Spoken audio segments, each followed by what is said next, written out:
کے رہنما جہانگیر ترین کے خلاف ہونے والی تحقیقات کے بارے میں ایک رپورٹ حاضر خدمت ہے، تو آئیے یہ رپورٹ آپ کو سناتے ہیں۔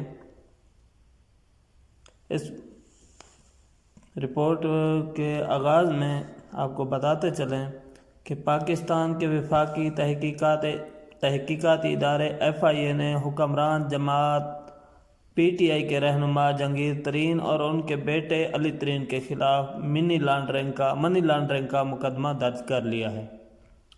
اس مقدمے میں کہا گیا ہے کہ جہانگیر ترین اور ان کے بیٹے نے ایک غیر ملکی کمپنی میں 3 ارب روپے سے زیادہ کے حصص غیر قانونی طور پر منتقل کیے، جو کہ منی لانڈرنگ کے زمرے میں آتے ہیں۔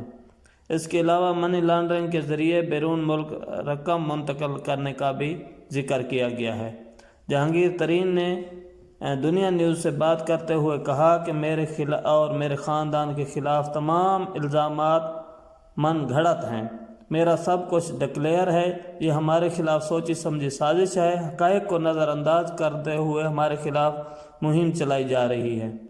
اس مقدمے کی تحقیقات کرنے والی ٹیم کے ایک اہلکار نے BBC کو بتایا کہ ایک غیر ملکی کمپنی میں مبینہ طور پر شیئر منتقل کرنے کے معاملے کی تحقیقات کچھ عرصے سے جاری تھی اور شواہد حاصل ہونے کے بعد ملزمان کے خلاف مقدمہ درج کیا گیا ہے۔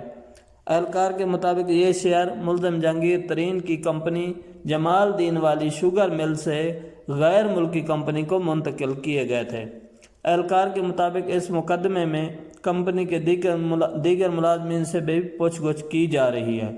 انہوں نے کہا کہ جہانگیر ترین پر کروڑوں روپے بیرون ملک منی لانڈرنگ کے ذریعے بھی منتقل کرنے کا الزام ہے۔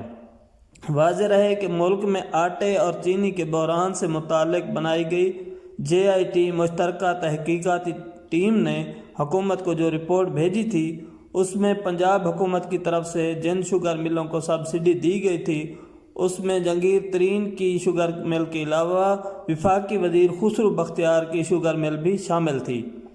FIA نے جہانگیر ترین کی کمپنی کے چیف آپریٹنگ افیسر رانا نسیم اور چیف فنانشل افیسر محمد رفیق کو طلب کیا ہے۔ دونوں کو کل بروز جمعہ FIA لاہور آفس میں طلب کیا گیا ہے۔ FIA کی جانب سے رانا نسیم اور محمد رفیق کو نوٹس ارسال کیے گئے ہیں۔